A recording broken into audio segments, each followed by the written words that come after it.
we can deal with that after. Oh, is Hey it not guys, truth? Okay. what's up?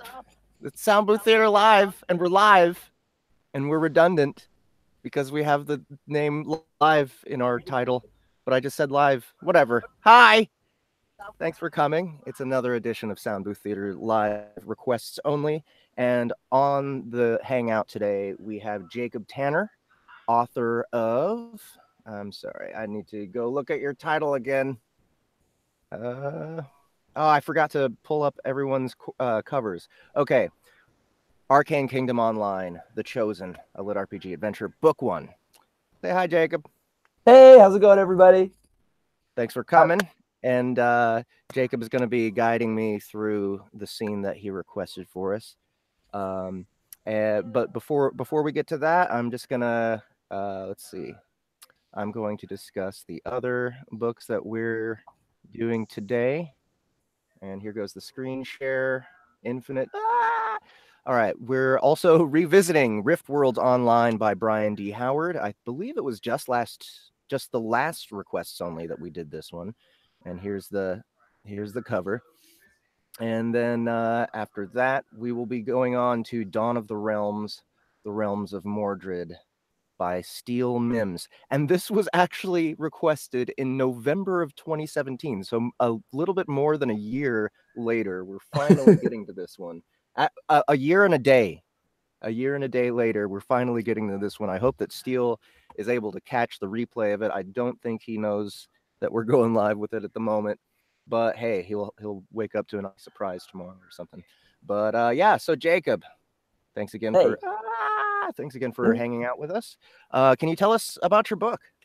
Yeah, so Arcane Kingdom Online, The Chosen, it's a lit RPG adventure. I'd probably compare it to sort of like a trapped in the game genre or a transmigration into the game kind of book. Our hero, Clay Hopewell, starts off getting the Zero virus, which is like the super flu, killing out off like, most of the human population. But it's not just the flu, it's mutating people into flesh-eating zombies. And right in chapter 1, Clay gets this disease and doesn't want to die or become a zombie, and so his family help him get into Arcane Kingdom Online, where he will spend the rest of his life digitally and try and forge a new life for himself. Excellent. Yeah, so the it's the zombie apocalypse thing is getting more popular with this genre. Yeah. I've worked on two now. Yeah. Let's see. Everrealm by Jake Bible. Yeah. The first one I did. That was last year. And then this year, we produced Land of the Undying by Dave Wilmarth. Yeah. That was narrated by Justin Thomas James and Lori Catherine Winkle. So I suppose, yeah, that makes sense as a device, though, to get us from living in the real world to living in. Well, I was just trying to amp the stakes because you see it in all the time, like Sword Art Online and Eden's Gate have like crazy developer traps the people there. James Hunter has like asteroid coming to Earth. D. Russ has cancer. So at the time, I didn't know about Dave Wilmarth, unfortunately. So I was just like, "What's a crazy thing for my people to go in?" Right. So yeah, right. Zombie. Yeah, yeah. Okay, so I think besides Everrealm, oh, okay. I thought that was the stream repeating in the background. Yeah, so I think Everrealm is the only zombie one I've done personally, and that's like out of all the audiobooks, not just LitRPG. Okay. And I love zombie stuff. So oh, nice. I'm excited to do this one for today. So let's go through our characters here. Clay Hopewell. All right. Hey, Clay Hopewell. Hopewell, yeah. Hopewell, yeah. Clay Hopewell is the hero of the story. He is the idealistic good guy trying to do what's right in the difficult situation he's been placed in. Those wishing to be mean might compare him to Vaughn from Final Fantasy XII. Those wishing to be slightly nicer might put him with Naruto. The most kind people might place him with Jon Snow. But in the end, he's the I always forget how to pronounce this goddamn word. Is it archetypal or archetypal? Archetypal. Archetypal. Archetypal good guy. All right. All right. A few other factors. He's a 24-year-old college dropout that's just been infected with a life-changing disease and been forced to upload his mind into a VR MMORPG. His voice is standard North American. Gotcha. Easy. Shade. Shade is an NPC and the first person Clay has a real conversation with inside Arcane Kingdom Online. Shade is a Lirana, a type of nomadic cat person that populates the world of AKO. He's humanoid but has furry cat ears and a tail. He's a boisterous, charming, and mischievous thief/rogue character. He loves drinking, stealing, and getting himself in and out of trouble. I'm thinking his voice would be slightly British, maybe. I'd compare him, both in how I think he should sound as well as the function he serves to the book, to Tyrion Lannister, maybe, or Balthier from Final Fantasy XII again. And Jacob promises that he plays other games besides Final Fantasy XII. Yes. Eve, the owner of the Crow's Heart Inn. She's a Moo, an adorable fox-like race. Eve oscillates from material and cute to angry and strict. She seems to know a lot about AKO, which she hasn't told Clay about. A cute voice that at times becomes quite loud and angry. Okay. Frederick, bumbling shopkeeper. He's a bit dozy and lost within all the stuff in his store. Slightly absent-minded. Other merchants, feel free to have fun with these. Okay. Summary of the events building up to the scene. Clay, go ahead. Can I do again? Because just I feel like I left out some stuff on that one. Absolutely. So Clay's gotten into the game. He's had a traumatic first day of fights and stuff. And he's woken up to two things. He has like a mark that's appeared on his wrist that seems ominous. And Eve of the inn that he's staying at knows something about it. So he's pondering that when he wakes up. And he's also just received a message from an old crush of his that never worked out, and they're going to be meeting up later. So now he's this scene is him frantically thinking, okay, how do I look less shit than I do now? Because I'm wearing all this crap starter gear. How do I look cool as quickly as possible? Cool. All right. And I actually forgot to do something here. You guys, I actually really like your cover here. Oh, thanks. I'm gonna show that off real quick. Yeah, shout out to Richard Sashigani. He's the one who did it. He's incredible, really talented. Yes, of course. I should have recognized his work. Yeah. Yes, Richard Sashigani is very, very, very good. So yeah, that's sexy. His hand's on fire, and he's I don't know, what is that, lightning in his hand? He's got like all sorts of shit going on. Yeah, like it's like an energy ball. It's like the energy is summoning from his hand and into his fingertips. Yeah, I don't know, It's a Hadouken. Yeah, I kind of was like, when I was asking for a cover, I was like, I wanted to do a badass energy ball. And cool. I think he delivered. All right. Yes, he did. It looks very fiery and energy-y. All right, so one thing.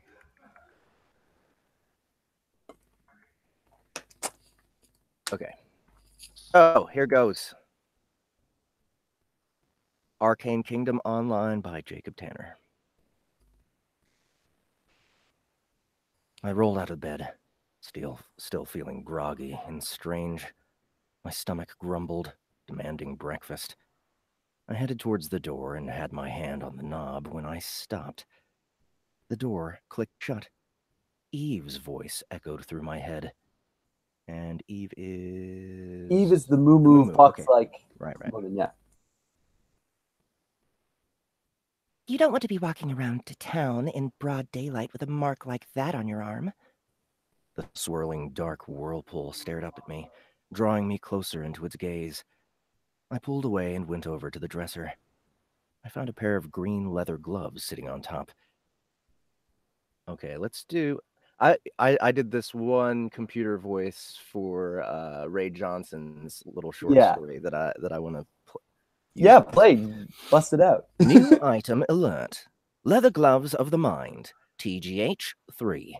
MP +5. Durability 9 out of 10. Do you wish to equip? Yes or no? Yes, please. The gloves flickered out of my hands, and within seconds my fingers were covered. I didn't even think to put them on manually.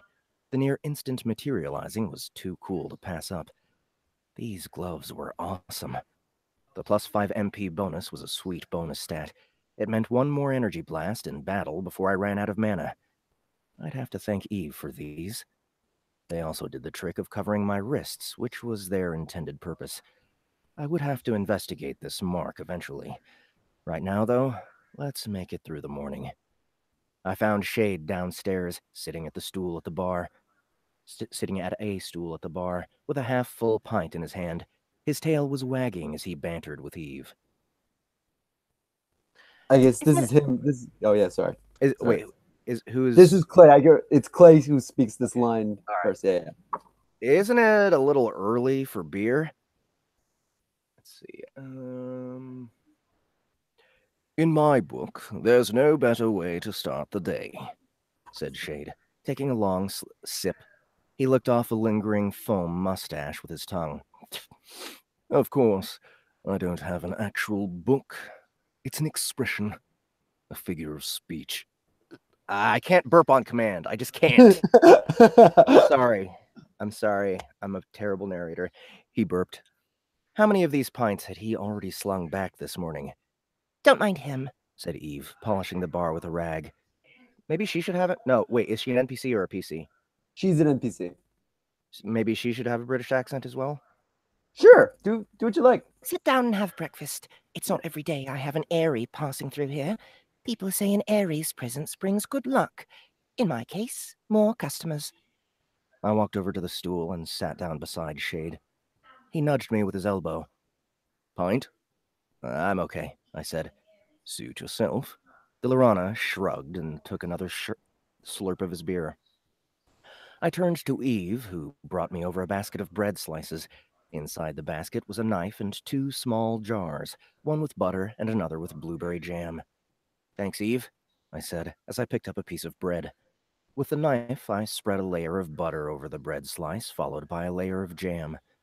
I took a bite of the bread and instantly felt a wave of joy pass through me. The butter was incredibly smooth and blended with the intensely flavorful jam perfectly. The bread was fresh and had this wonderful fluffy texture. I chowed down the bread in a couple of bites and dressed up a new slice right after. Soon the slices were a mere pile of crumbs, and even those were yummy enough to pick at with my fingers. When I finished, a prompt came up on my HUD. Well fed, buff. There's nothing better than a good meal. +2 to all stats. Duration, 30 minutes. This game was definitely going to turn me into a fat ass with these kinds of bonuses. My HUD faded, shut, and Shade placed his pint down emphatically and stretched his arms. Well, let's not burn any more daylight. Shall we head off? I got off my stool and Shade tipped his head to Eve. I waved and said, Thanks again for the bread and the gloves. Eve waved my thanks aside. Keep that one out of trouble, and don't take those gloves off, you hear? I nodded and followed Shade out the door. Arendelle was a totally different place in the morning than it had been at night. Noise abounded. The hollers of builders and workmen, the banging hammers of blacksmiths, the rush of feet and garbled conversation in a variety of exotic languages.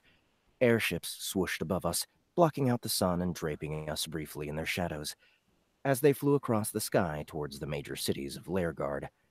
Arendelle was a town situated halfway between the major cities of the Eastern Lairgardian? Yep. Eastern Lairgardian continent. It was a hub for nearby farmers and artisans to sell their raw materials to craftsmen and merchants who would then sell the unique items further afield. It blew my mind to think this was one of the smaller urban dwellings in Lairgard.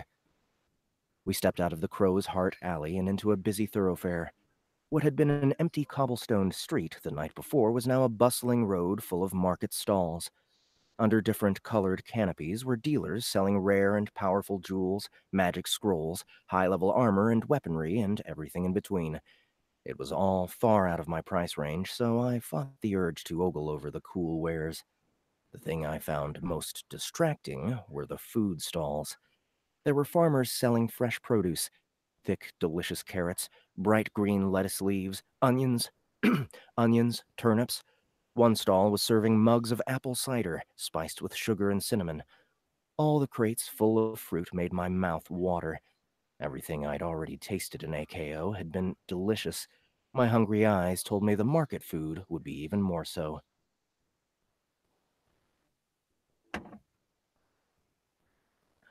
I shook my head at the thought. No.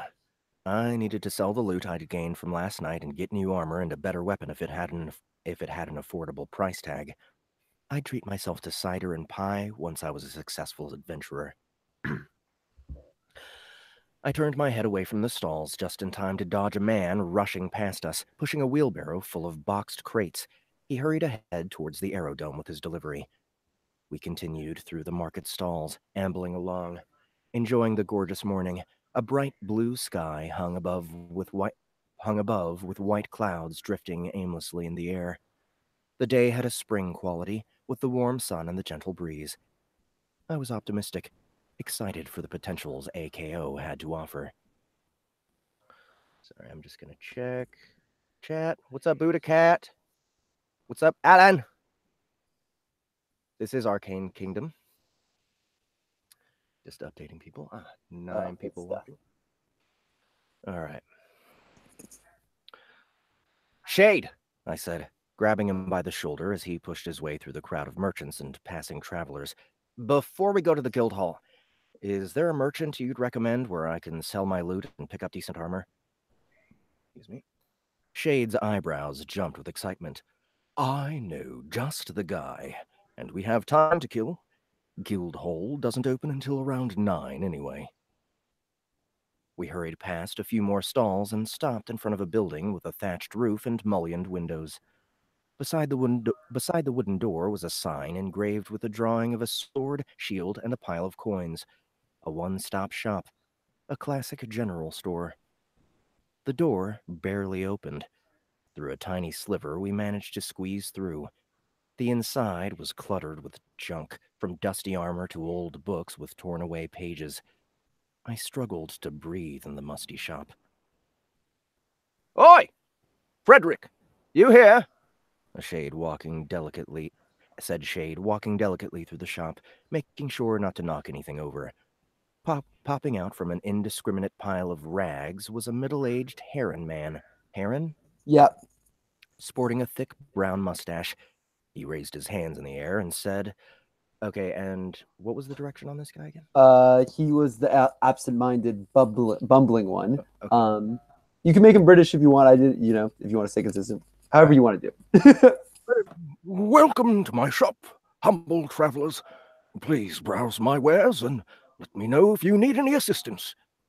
I smiled at the man and perused the shop. I stopped in front of a two-handed greatsword.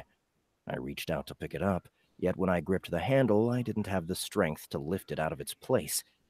Was it enchanted or something? I scanned the item. Old iron greatsword. 80 attack power? Yes, yeah. Attack power, 50 through 60. Durability, 8 out of 10. Only usable by classes with skills in two-handed weaponry, such as warrior or blade knight. The sword was really cool.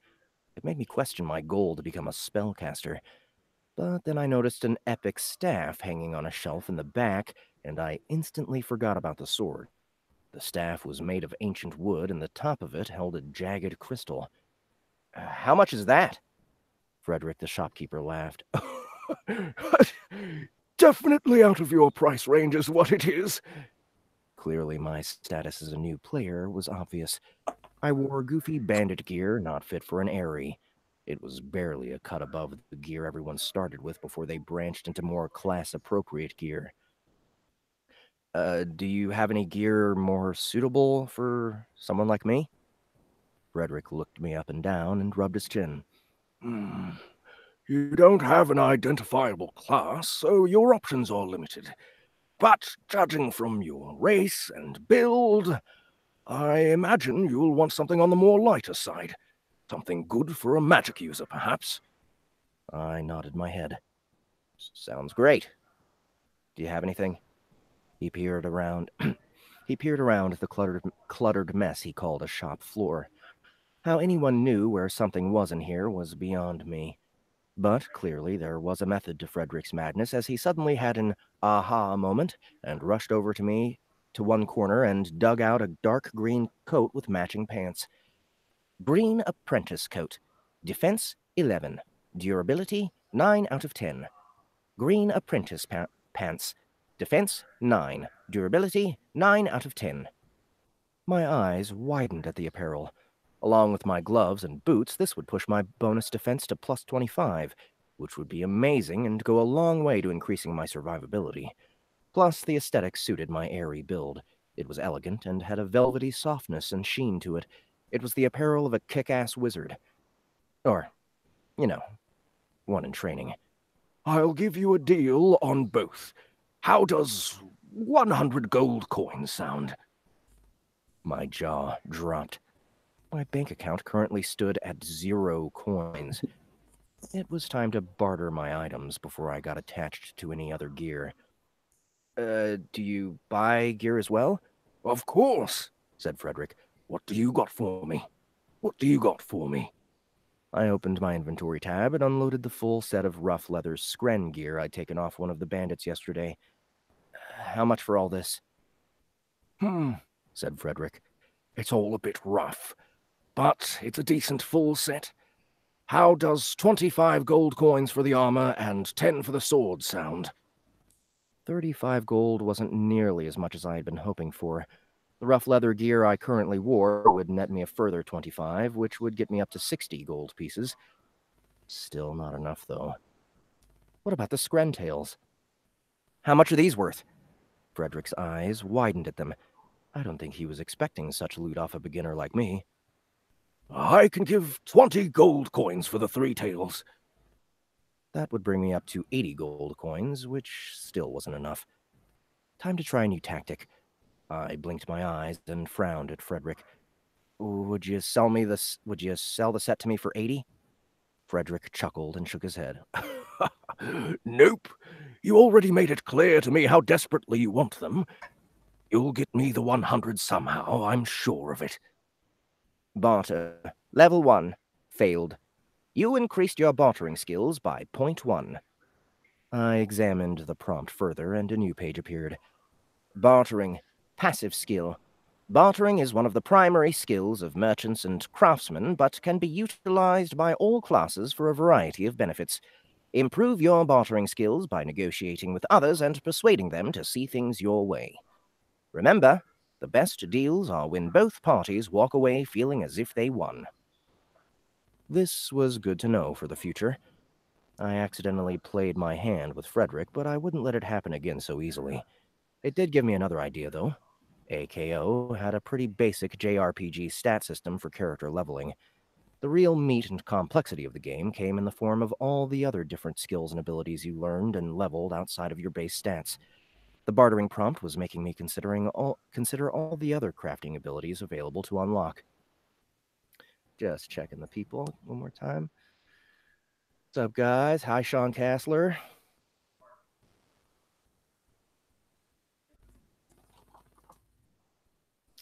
All right.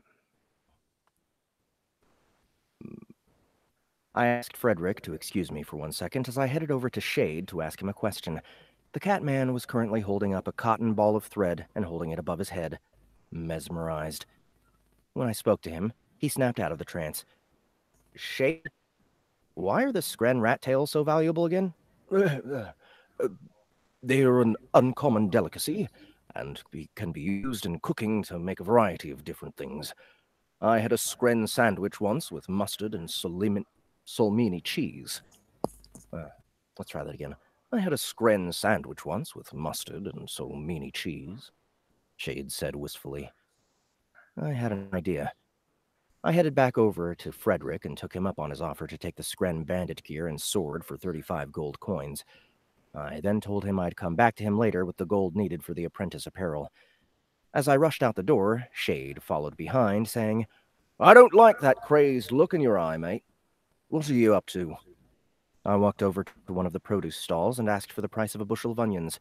The Lorana farm lady said, 7 gold coins? How about 5? I asked. She shook her head. Barter level 1 failed. You increased your bartering skills by 0.1. I glanced around to the other produce stalls, letting the merchant know I had plenty of options. The farm lady saw this and said, 5 gold coins it is. Barter level 1. Success. You increased your bartering skills by 0.3. She handed me the bushel of onions. I turned around. I turned around and handed them to Shade. Hold these, please. Next, I hurried over to a spice merchant, a dark-eyed man with sandy blonde hair. He struck me as Heron, but not Lairgardian. He had the air of a very conniving merchant. The man had a whole table of wooden boxes with alluring different herbs, leaves, and spices, all perfect for cooking. But I was only after one thing, the simplest ingredient of all. I'd like a small bag of salt, please. The spice merchant's mouth opened in a yellow, gap-toothed grin. He leaned over and picked up a small bag of salt. 10 gold coins. Highway robbery. I'm sure for someone a couple of levels higher, the 10 coins would hardly matter, but I was penny-pinching. How about 7? The man shook his head. Go somewhere else. I don't care. Barter level 1. Barter level 1 failed. You increased your bartering skills by 0.1. He wasn't going to budge, but it was worth a try. Even if I failed, my barter skill went up. This plan better work, I thought, as I handed him the 10 coins. I needed one last thing, but I wasn't sure it would exist in Illyria. I turned to Shade, who was begrudgingly following me around with the bushel of onions, and said, Do you know what a stock cube is? His eyes narrowed quizzically, and he shook his head. There you go, being all strange again, talking about made-up things like stock cubes. It's this thing where I'm from. It's a burst of flavor. It replicates chicken or beef stock. Oh, like stock jelly. Eve has loads of those in her kitchen. Perfect. I turned back around and headed through the crowds until we were back at the Crow's Heart. I knocked on the door confidently, and it swung wide open. I stepped inside and found Eve behind the bar. Eve, I need your help. Do you mind if I borrow your kitchen? For you, anything. So long as he stays outside. She glared at Shade. The Lirana handed me the bushel of onions and shrugged as he stepped back outside. I headed into a small cove area which made up Eve's kitchen. There was a fireplace stovetop with a cauldron. Rummaging through her kitchen utensils, I found a sharp chopping knife. This would do the trick. It was time to get to work. I asked Eve to light the stove and boil water for me as I chopped the onions. I sliced and diced the onions quite quickly, like eerily faster than I normally would. When I finished cutting up the onions, I scraped them off the chop board into the hot cauldron. They sizzled, and a rich smell rose from the pot. Nothing like cooking with fresh ingredients. As I did this, the same prompt kept popping in my HUD. You increased your cooking skills by 0.1. You increased your cooking skills by 0.1. I materialized the large scren tails from my inventory and placed them on the cutting board. I wiped my eye, sighed, and got to work.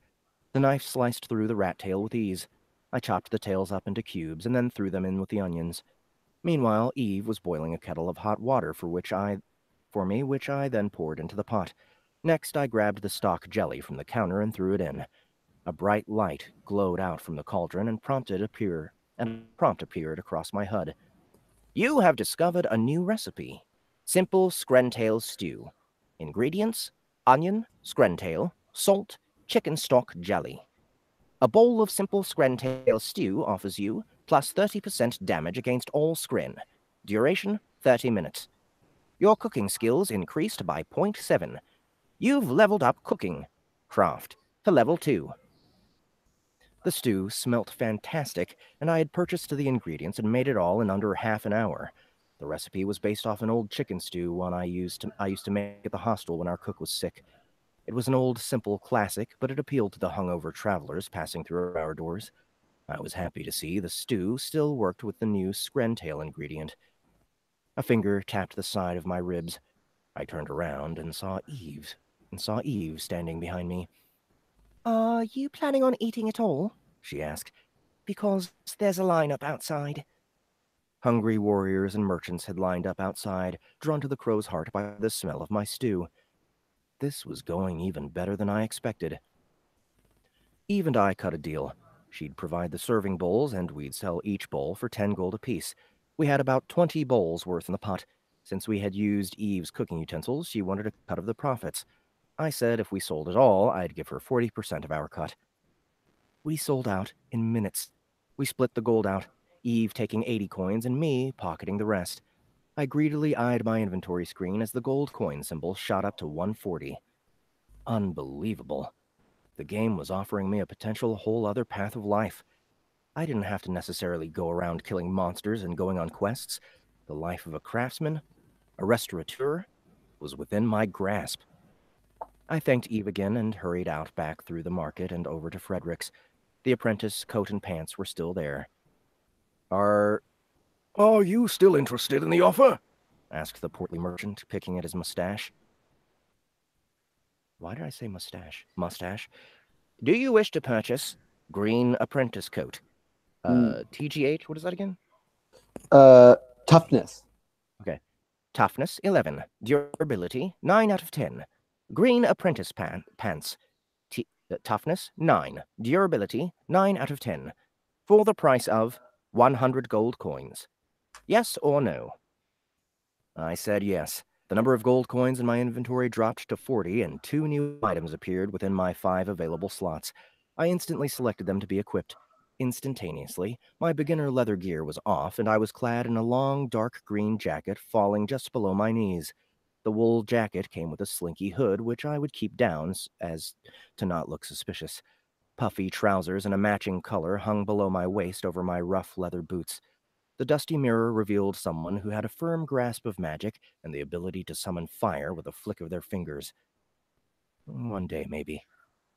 With my new gear on, I sold the old leather junk for another 25 gold.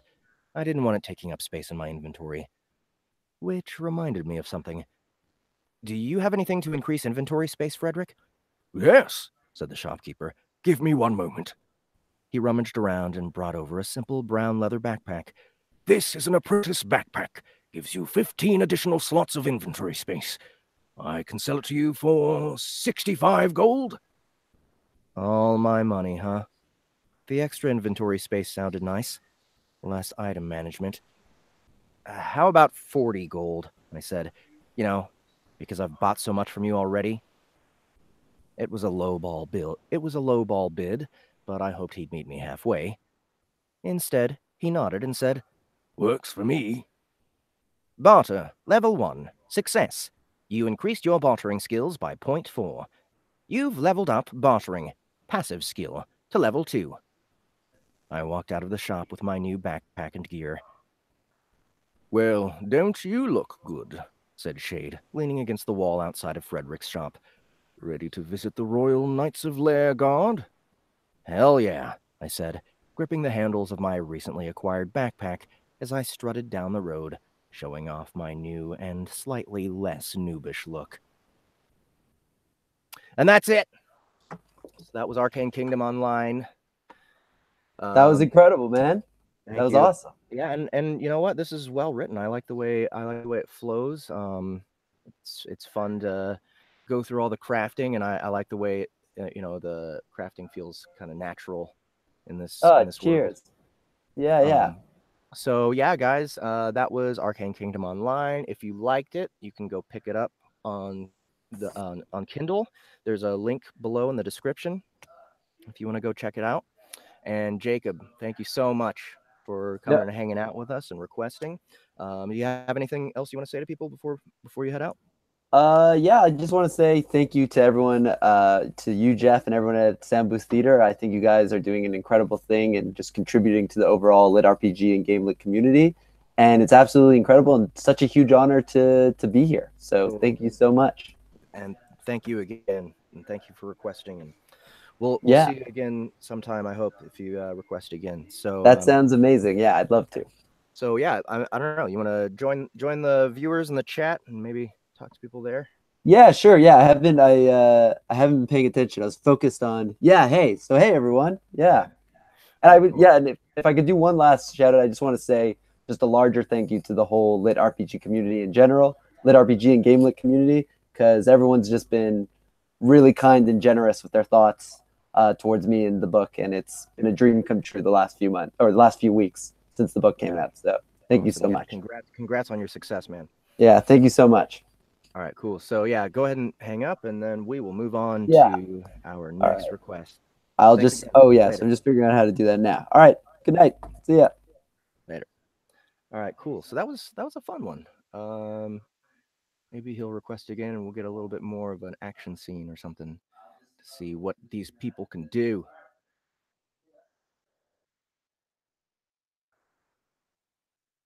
That's me, isn't it?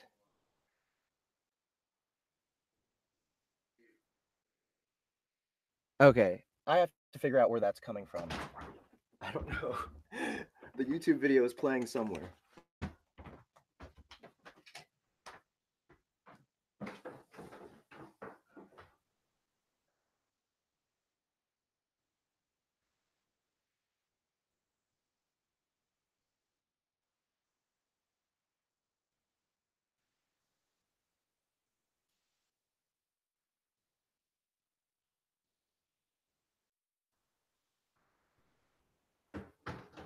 Oh man.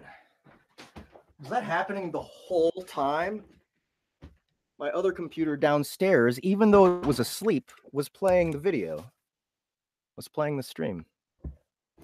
Idiot.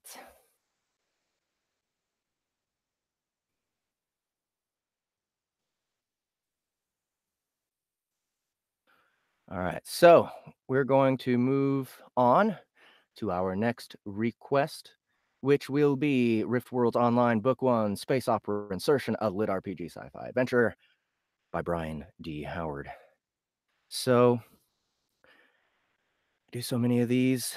I'm trying to remember exactly what happened in the first one. All right, well, I'm just gonna read over the things that Brian added as direction for this, and hopefully this will jog my memory. All right, background. Our main character, Rick Danberg, is a 22-year-old gamer who ended up in prison after a currency manipulation fiasco. Okay, that sounds familiar. He has entered a computer game called RiftWorlds Online to rescue the president's daughter trapped inside. Millions of people are trapped in the game, unable to log off, and dying in the game means dying in the real world. In the game, he has become the cyborg Max McAlloy, with retractable claws in his left hand, his right arm, and right eye replaced with cybernetic augmentations and jump jet boosters that let him leap 2 stories or higher. We join Max inside the VR space opera world of RiftWorld Online, where he is on the trail of a bounty hunter believed to have captured the president's daughter, who in the game is an elven cleric named Celeste. All right, so our characters, Grendish, an elven technomancer with a deeper, throatier voice than expected. He's the kind of person who is a normal and boring person in his normal life, but gets to be larger than life in the game. So that's how he portrays himself. Gelrick, the villain of the scene. Gelrick is a cold and ruthless bounty hunter, and probably a sociopath. His voice should sound threatening and menacing. Rick, Max, first-person narrator. Rick is a college student in and over his head. He's normally fairly confident and likes to think of himself as more charming than he probably is. All right, so maybe I should have watched the other YouTube video that we did before, but I'm going to guess that I used a little bit younger voice for this guy. Maybe? I feel like maybe I should look it up.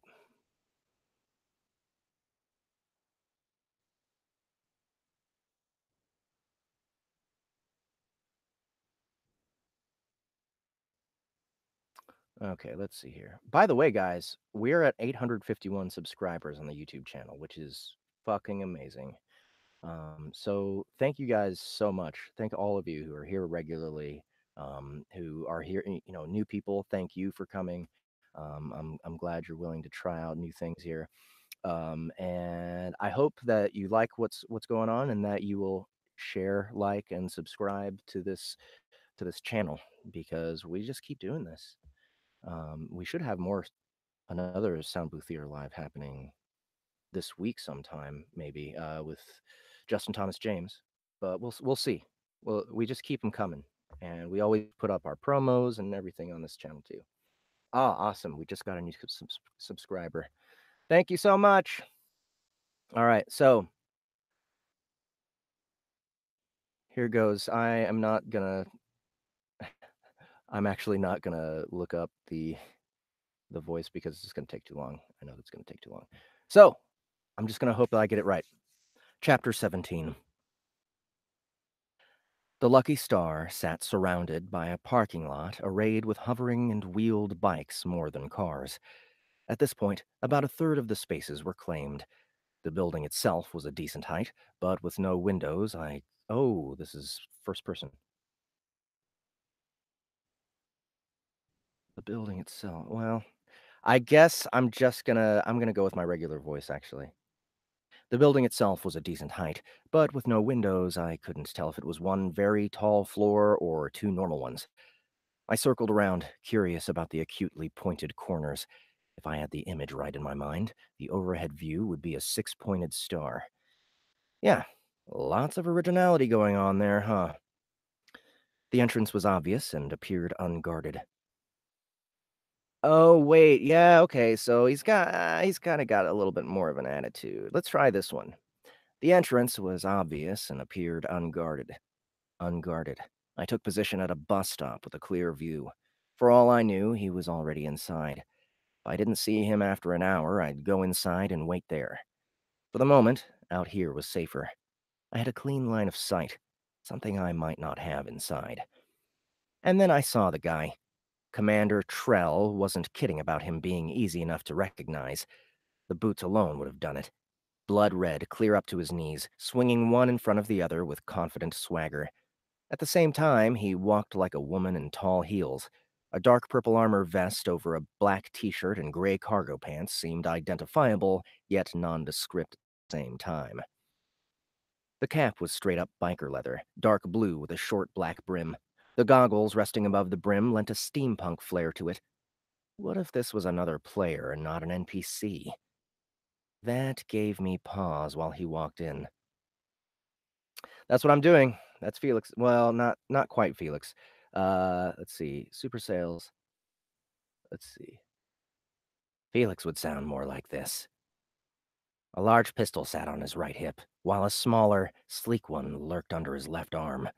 At least that suggested no weapon scanners going in. And two kinds of pistols, not paired, one on each hip. Armor, but nothing heavier than mine. Admittedly, mine was probably more entry-level than his. He was human, so I had advantages with built-in toughness, the tactical package, the claws. But what level was he? Higher than me, no doubt there. So in a fight, I'd better have a way to get the drop on him. Defending myself against a PvP ganker was one thing. Flat-out murder? Crap. What options were there for taking him alive? If he was an NPC, he might surrender. Would a player? Would I? What was I getting myself into? I'd seen a lot of danger in this game already.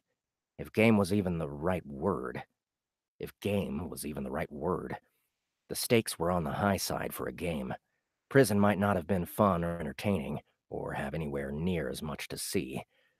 Not that prison is all that safe either. But I hadn't made enemies there.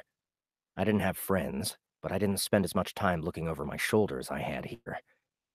And there was Agent Wald, who didn't say much. Plus the other agents, when they'd strapped me into the chair my meat body sat in. Would they have let me say no? Would they have let me go back to prison knowing what they'd told me? Or would they have called that a national security risk? I'd believe Wald disappearing me without fretting over it. She didn't strike me as a woman driven by her conscience. She reminded me of one of the cops that arrested me. They'd bashed in my dorm room in Earhart Hall with a battering ram. Can you believe that? SWAT officers and this short policewoman with curly red hair. For a hacker in his dorm room, I'd only been out of bed for a matter of minutes. The dorm cafeteria was still serving breakfast, and I was debating which pair of jeans to put on when the door banged open. One minute I'm standing there in my boxers, the next minute the redhead has her knee in my back while she's cuffing me. None of that mattered anymore. Now I had to find the president's daughter, who that guy in the casino had snatched off the streets. He was my only lead on finding her, and I was stalling outside. It was time to go inside. Sounds hit me first. Slow bass beats behind a quick rhythm and music, loud enough to provide privacy, but soft enough to allow conversations. A Mordian bouncer grunted at me as I walked past into a cavern where bright lights danced among shadows. 3 stairs led into the recessed center space, dominated by a round stage. Gambling spaces filled the wings radiating out. 6 dancers, 1 facing each triangular wing, worked around poles. 2 were men, 1 in a soldier's uniform. A topless elf woman with a river of green hair and alabaster skin, halfway into a striptease, put her foot over her head against the pole. Her skirt, 2 narrow panels, front and back, just barely covered a wide split crotch, which she undid the back of boots most of the way up her thigh. Each dancer had their own spotlight. Otherwise, shadows lurked in the center. Not deep shadows, but enough to suggest discretion. To my night vision, faces came clear as if full daylight. What's up, Trey? Good to see you. Except for the entrance behind me, the inner corners where the wings merged, sported peninsula bars where more seats sat empty than full. The inner corners where the wings merged sported peninsula bars where more seats sat empty than full. A good place to sit and observe without drawing notice. I picked one with a view of the door. The last thing I needed was my prey slipping out unnoticed. A white-furred Fenurian bartender didn't blink an eye as she made change for my 500 silver chip after I ordered cold beer, something sweet. Humans waited behind the other bars. A fair amount of space separated the different gaming areas. Each wing offered a different game, each run by 1 or more chrome androids in spiffy black jackets. Magnification bridged the distance, and it didn't take long to find my prey with his distinctive cap sitting 2 wings to the left, leaning over a roulette variant. A fair amount of space separated. The beer would have impressed me if it hadn't been as sweet. I should have left that part out, but I didn't want the Catman asking me what kind of beer. I never thought I'd so miss old-fashioned drop-down menus. Blue smoke wafted from a shared hookah on the far side to cloud the ceiling, and hover drones provided most of the light. I didn't see the surveillance cameras to catch cheaters, but they'd be there. I wasn't here to ply my new rogue skills that way, so not my concern. A tall figure in a hooded cloak sidled up next to me and sat on the stool to my right. Slender hands dropped the hood to reveal a man's face full of angles and sharp lines. Elven ears poked out of black hair, and a curving, black sigil tattoo claimed most of his right temple. All right, Grindish. Okay. I'm Grindish, He offered with a deeper, richer voice than I expected. I'm a technomage. You new here? He ordered a Lurian ice wine, which came served with dry ice. Nice touch. More or less, I'm from Relkit 3. Is this game amazing, or what? Okay, so he's not an NPC, sorry. I'm Grindish. I'm a technomage. You new here? Is this game amazing, or what? It's something, all right. I took another drink of my beer. I wasn't in the mood to be social, but I also didn't want to be rude. Technomage sounded like a useful ally. To think I was a fat accountant before this. College student. Kinda alarmed at not being able to log off, though. No loss for me. Here I've got power I'd never have out there. You aren't worried about what happens to your body out there? I've been in more than 6 weeks now. If something out there mattered, it would have happened by now. Either my body's on life support or I don't need it anymore. I could spend the rest of my life in here. 6 weeks? The game hadn't been out near that long. Time was passing faster in-game than out, no surprise there. That's a standard enough game trope. But how much? His fingers drew glowing symbols in the air in front of me. All right, I'm going to stick with the same AI voice I was using earlier because it's fun. Oh, no, wait, this is sci-fi. I'm not going to do that. Technomage Protective Aura. An invisible energy field surrounds you, protecting you from harm. Is it a magical spell? A force field? Who's to say? Plus 100 toughness, plus 100 resistance. Duration, 1 hour. There, have a defense buff. If you're going to be in this part of town, you're bound to need it sooner or later. Who was I to turn down a free buff? And a decent one at that. Oh no! What happened? Oh shit, that scared the shit out of me. I thought my computer crashed. Trey, this is RiftWorlds Online. Book 1, Space Opera Insertion. It's there's a link to it in the description below.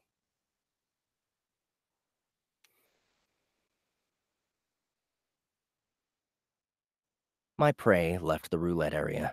I had to turn to keep an eye on him, while trying not to seem like I was ignoring my new friend. So, you got a name? He offered a delicate hand.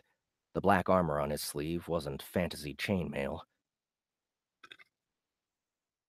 His grip was firm, but strength was not his strong point. Max McAlloy. Technomage, huh? Yeah. It's a prestige class you can only get in this world. Every world has them, and they're all different. They come in tiers. The first tier unlocks when you hit level 10. You haven't hit that yet, have you? I'm pretty close. Lying probably wasn't going to get me anywhere, and if he were going to attack me, he wouldn't have buffed me first, unless he planned to spend an hour befriending me into complacency and figure out what I could do while he was at it. This game was getting to me.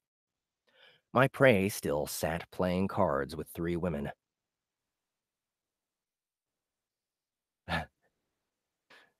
Cove is saying the Technomancer should try a Maori voice. Maori, like the indigenous New Zealand people, right? I don't know their accent.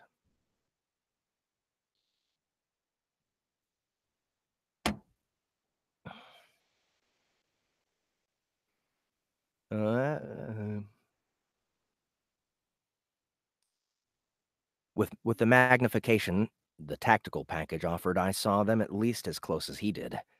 Their laughter wasn't genuine. Well, I've got some quests I need to wrap up. You could come with, get some power leveling in. Oh, wait, no. This is what's his name? Glender. Well, I've got some quests I need to wrap up. You could come with me, get some power leveling in. That'd be cool. I'm actually in the middle of one myself. I'm waiting for someone, but I'd be happy to do some teaming up later, maybe. Are you going to be here again?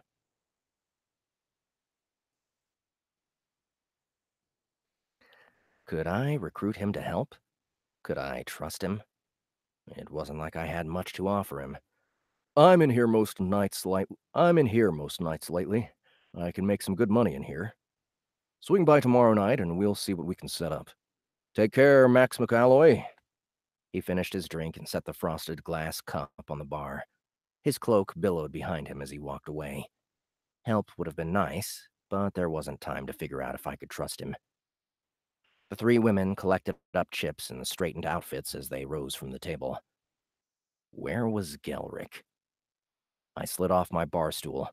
I still had a clear view of the exit and had been looking that direction after Grendish, so I shifted the other direction, scanned crowds for his face or his hat. A gun barrel pressed into my side before I'd scanned halfway. Don't make any sudden moves, he warned. So much for not letting him get the drop on me. What special moves did this guy have? Would my evasion score even matter for this? Yeah, I hear you.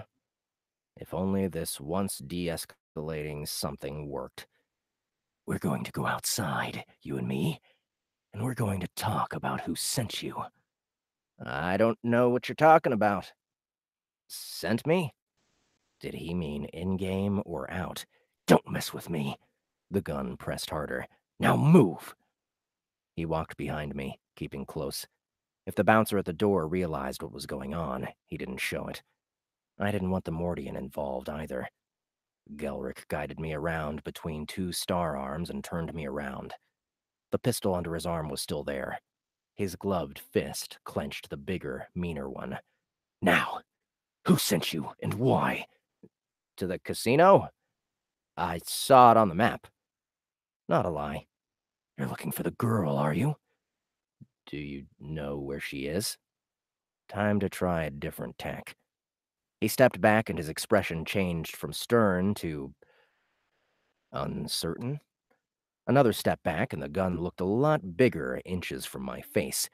You can tell me who sent you after her, or I can vaporize your head. Is she alive? The barrel pressed against my forehead. She's alive, but she's not on Gentassa. You aren't going to find her. I had to step back against the pressure on my forehead. There was no talking my way out of this. He wasn't going to tell me where she was. But if she was off-world, he either took her on his ship or I was back to square one. Unless I died. Look, I raised my right hand good and slow and waited for his eyes to follow it with a lean of his head. Pickpockets is as much about distraction and misdirection. Pickpockets is as much about distraction and misdirection as it is about deft fingers.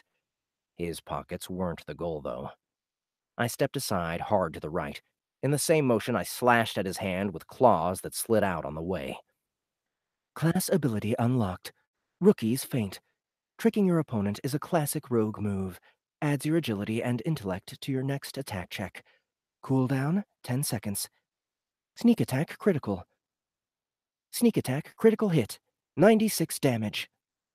He wasn't expecting that. After whatever toughness he had reducing it, he took a decent chunk of health, but not quite 20%. His blaster shot hit, but the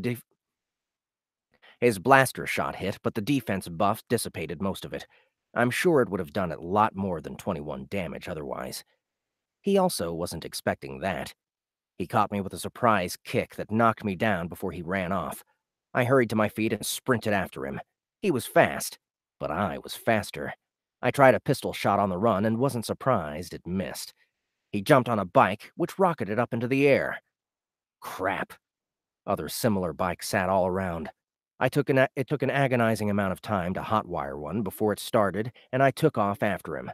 He flew up for straight-line speed, which made him easier to find. All that magnification helped. Pilot skill, +1. 1. I drew my pistol. If I stopped him now, before he reached the main core of taller buildings downtown, I'd have a better chance. My tactical implant tracked headings and speeds and helped aim, but racing along on a flying bike I was controlling with one hand wasn't a good combination. My shot missed and just confirmed for him I was coming after him. I tried a couple more shots, but he swerved more. That wasn't going to work. Not at this distance and speed. I put the gun away to focus on speed, but that let him do the same.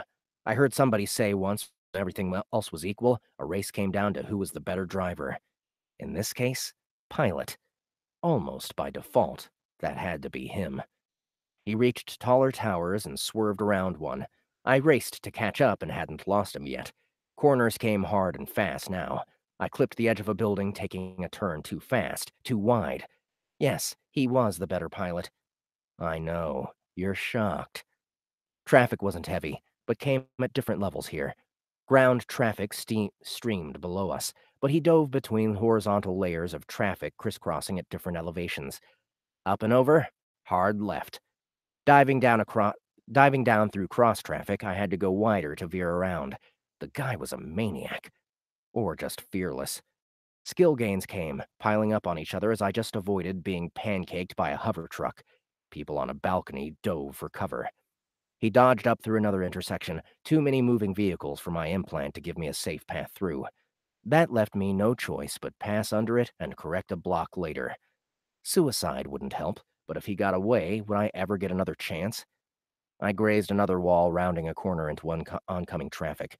Hover cars and bikes dodged up and down away from us. One crashed into ground traffic below, but I wasn't about to look behind me to see how bad.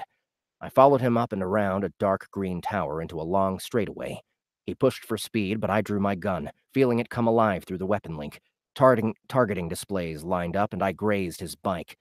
That distracted him, and he juked and danced. Neon signs streaked past on both sides, which gave me an idea. I fired to his right, just trying for close. If I happened to hit him, that'd work too. As expected, he dodged left, clipping a sign that exploded in a shower of sparks.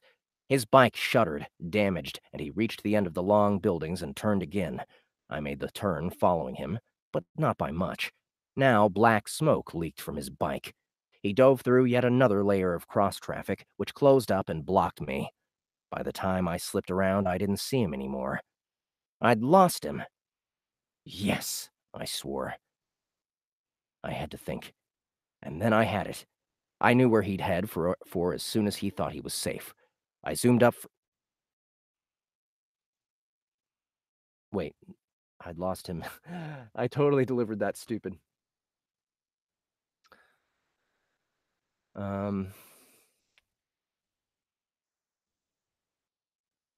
I'd lost him.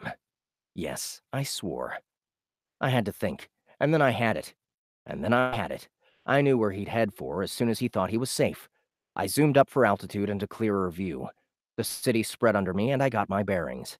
Scanning the line between where I was and his ship was... there. I had him. He was out of rifle range, so I only saw one other plan. I accelerated as I angled down at him, maximizing for speed. Faster and faster until just holding onto the bike was a challenge. He leaned low over his bike, trying to eke out all the speed he could out of it as it smoked more. He didn't look back, and he didn't look up. Nobody looks up. I rammed him from above, knocking him off his bike and sending them into the ground. His bike exploded on impact. I leaped up and back, hoping my boost would counter enough momentum for me to survive. And that's it. So that was RiftWorlds Online, the second request in a row. So, yeah, that was a fun action scene, and I liked revisiting Felix. That was a good suggestion. Actually, if you guys didn't notice, Felix is basically Quantum Hughes without the accent.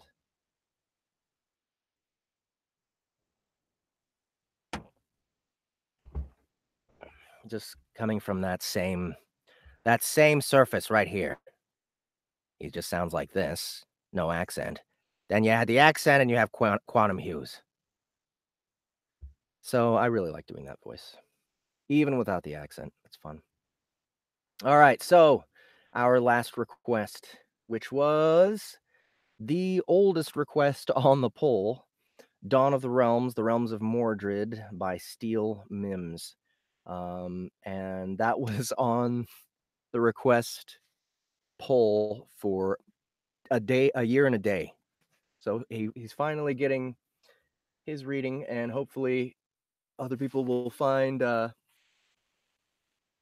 hopefully Steele Mimbs will find out that I read his book. Hopefully people will share it with him if any of you guys know him. But let's check it out here.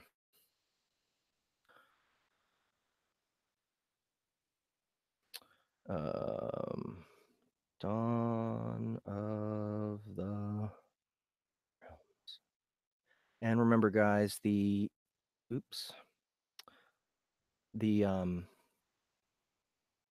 go? Here it is. The link to this book and the link to the last book I just read are both in the description below if you're interested in checking these books out. All right, so let's read what this book is about. I remember the first day I picked up Dawn of the Realms. I remember turning to my best friend in the world, Sarah, and telling her I was finally getting to play the game of my dreams. I hadn't previously shown any skills in prophecy, so we'll chalk it down to the world having a sense of humor. 6 weeks later, I went to sleep in my bedroom after a long night of gaming, only to wake up again as my avatar within the game. From that point forward, every night, I woke up as my character within Dawn of the Realms, except not just in the game, in a real, vibrant fantasy world populated with real people and plagued by real monsters. This is the story of my first week within the realms, the friends I made, the adventures I had, and the beginnings of a story that would envelop not just the game world, but my own. Okay, so this sounds interesting. So let's look at his directions here. We have Greer, the MC and narrator. His voice is calm, thoughtful, and dry. Okay. His friend Ted is excitable and enthusiastic. He talks faster and with a joking edge to it. Cicero is manic and friendly with a threatening edge. Okay. I think I can handle that. Well, here goes. The Realms of Mordred, Dawn of the Realms by Steele Mimbs. NPCs were running away. Players were beginning to converge in the distance. And right in front of me, Cicero Nine Spine was advancing slowly, clearly enjoying the moment. What is it exactly you're hoping for? I asked, hoping to buy time while my heart attempted to leap from my possibly digital chest. I had drawn my short sword and slipped my hand into my shield, but I had no illusions about my chances here. He had taken Savara out with a single blow. Even with a crit, I didn't have the ability to do that level of damage. If the city alert was to be believed, he was only a couple levels higher than me, but the question marks seemed to indicate something else was up. His grin was only growing wider. It was ghastly now, a gaping scar of sick amusement.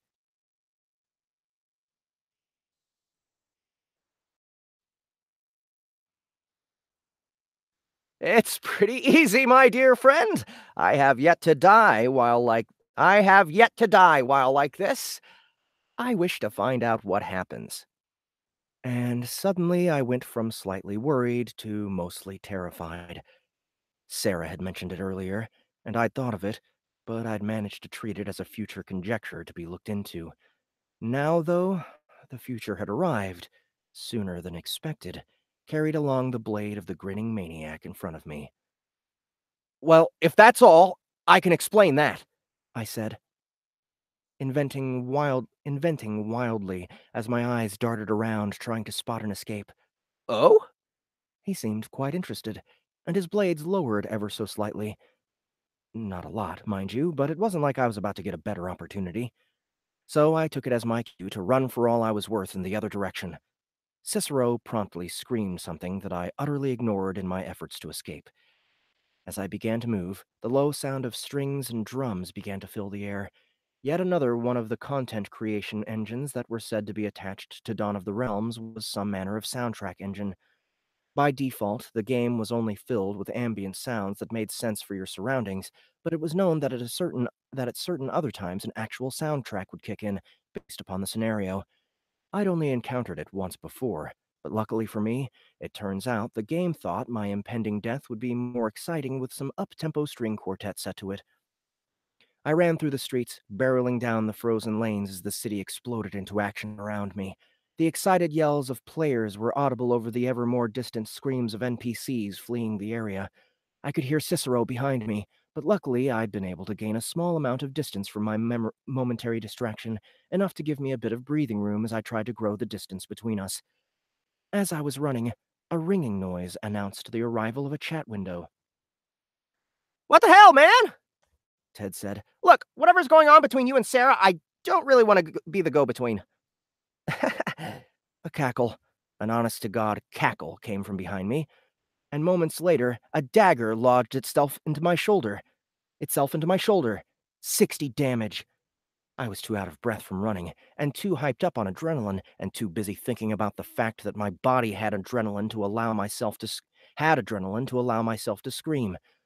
Believe me, though, I really, really wanted to scream. Because it turns out a dagger embedding itself 6 inches into your body really, really hurts. A lot. Like, it's excruciating.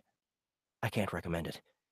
A few other PCs were approaching just in front of me, and I tried to put on a burst of speed to get behind them.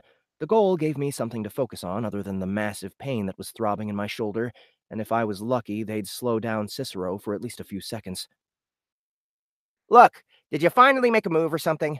Asked Ted, adding a nicely absurdist touch to the proceedings as drums began to pound out a faster beat.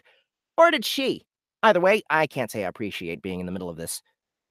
Up ahead, a group of 3 more sacrificial PCs was waiting, cheerfully discussing how awesome this event was, even as the 4 behind me were busy being slaughtered. Gritting my teeth, I threw myself down an alley after hearing another cackle, only to hear the wind of the dagger's passage behind me. Cicero laughed in actual delight, but luckily for me, he seemed to have been caught by the other players. He didn't have a chance, but they bought me a few more seconds of distance. This mini-boss is strong! One of them helpfully supplied before Cicero kindly relieved him of all his blood and he flopped to the ground. The past minute was mostly a blur. Too much scenery passed with too little ability to digest it, but with this bit of distance, I was at least able to take in my surroundings. The alley I was in a residential district of some sort, with various rooms visible through the abundant windows. Dining rooms and bedrooms and living rooms, all the spaces of living arranged before me.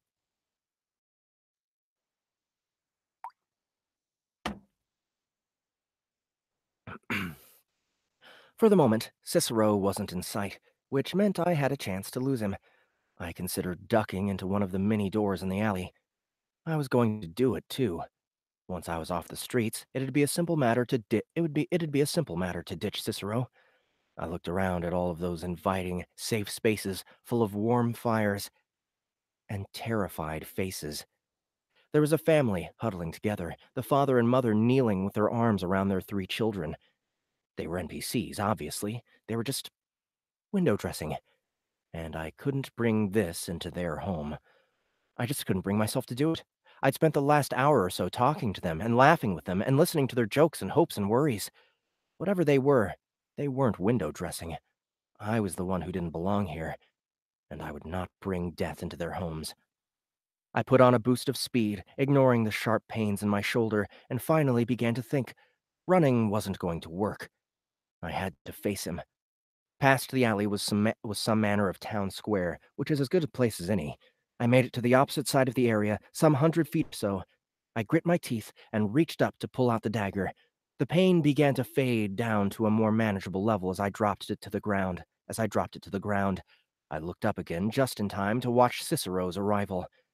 He had just come to the exit of the alley, and his eyes soon found me. Seeing me come to a stop, he slowed from his rushing assault to a casual approach once more, tossing a dagger in one hand as his eyes roamed, looking for the approach of more players. In my ears, the music was falling into a lull, but I suspected this was merely the part of the song where it calmed before the rush towards the climax. Anyway, just answer your cell already, Ted interjected. I had a feeling there'd been more to it, but I'd managed to miss most of it while fleeing for my life. Don't have it, I answered, panting slightly.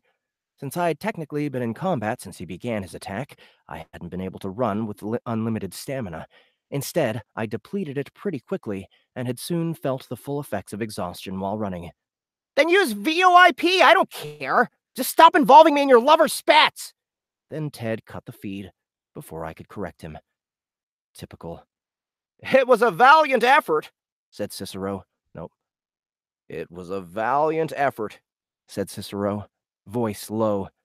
Apparently, now that there was a few hundred players mercilessly trying to hunt him down, he was less interested in drawing attention to himself. I do admire the will to live. Maybe that will impact what happens next. A grand addition to the experiment. This was the moment. This was the moment I had to stand up for myself, try to be a hero. I did have one advantage I hadn't pressed yet. Magic. In Dawn of the Realms, all players had a dual class, and my second class was Invoker. I could improve my equipment. I only had to hope it would be enough. I concentrated upon my intent to cast a simple spell, Magic Weapon, which would lay a short-term enchantment upon my sword. As the intent filled me, I felt my body move and an urge to say certain words. My body shifted lightly from the sensations I began to feel, an entirely alien feeling, reminiscent of dozens of things while being incomparable to them all. The feeling of magic beginning to race through my body was incredible. The music reached a crescendo of crashing sounds as the power flowed through me. For a moment, I had hope. Then I realized two things. One was that I had been too distracted in casting the spell. This was a really bad time to be distracted. The second was that the music wasn't climaxing for me and my final stand. It was instead for Cicero's final strike. Boo. I've experienced a lot of weird things over the years, since I began playing Dawn of the Realms, and with everything that's happened since, I've been through a lot. So trust me when I say this. Seeing your body below from the vantage point of your sailing, decapitated head is a truly weird sensation, nearly matched by the crashing land and the sensation of my lone head rolling along the ground. I was vaguely aware of a number printout for the damage at the edge of my awareness, and a grinning Cicero 9 spine above me, but beyond that there wasn't too much else penetrating through the catastrophic pain and shock I was experiencing. Then I passed out. All right, cool. So yeah, that was there's another scene, but I think we've pretty much run out of time for today's stream. Well, let's see. We got another 10 minutes. And the second scene is just 2 pages, so I'm going to go ahead and do it. After I sat at a table. Okay. It sounds like this is just like a completely different scene. You know what? No. It's just like a completely different. I thought it was just going to be a continuation of what was going on here, but it's not.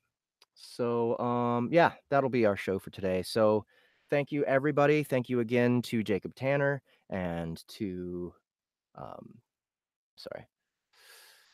Thank you again to Jakob Tanner and Brian D. Howard and to Steele Mimbs for requesting your books.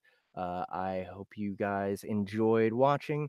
And if you did, please like, share, and subscribe to our channel. We are at 852, I think. 852 people now. Let me see.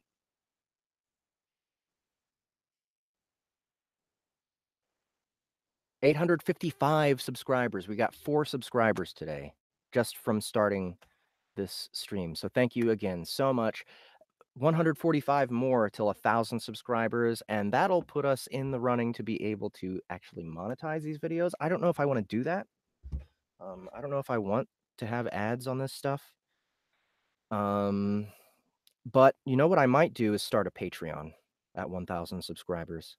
I think that's a good idea. You know, because I want to put more energy into this show. I've been saying that for like 2 years now, that I want to put more energy into this show, but it's hard to do. It's hard to find the time to do so, but I think if we start a Patreon and get people to contribute a little more, then maybe I can use that money to pay someone else to like clean the stream up, you know, as far as the videos that get left, right? So I mean, I think that one thing that may be unappealing to people that are visiting the YouTube channel without the streaming aspect is that they may watch. I'm not very clean when it comes to intros. You know, I don't get to the reading fast enough, I think. And so there's probably a good chance that when people try and watch this show and it's not streaming and they don't really know what's going on and they're just starting at the very beginning, then they're going to be like, okay, why does he keep talking? Can we get onto the thing? So maybe I'll have someone start to go into the backlog and edit the videos and re-release them in a shorter format, so that they're more watchable. There's a lot of stuff that we could do with some extra money. Yeah, 1,000 subscribers is coming up, and maybe I'll start a Patreon once we get to 1,000 subscribers. And yeah, I guess that's it. So if you guys want to join me on our Discord, there's a link in the description below for our Discord. If you want to join me there, I'm going to be starting to narrate a little bit more of James Hunter's short story. And then at 8 o'clock, I'm going to start on War Eternus 4 with Charles Dean. He's going to be joining me. We'll start doing chapter 2. Right now, I'm going to take about a half-hour break and get some food in me. And I'll try maybe 45 minutes. We'll see. Then I'll get into the Discord. So yeah, if you haven't already, go join the Discord server. And at 8 o'clock, we start War Eternus. So thanks again so much, guys, for coming and watching. Keep an eye out for Dragon Seed by James Baldwin. That should be coming out any day now. And also Greystone Chronicles 2 by Dave Wilmarth. And yeah, that's it. So see you guys later.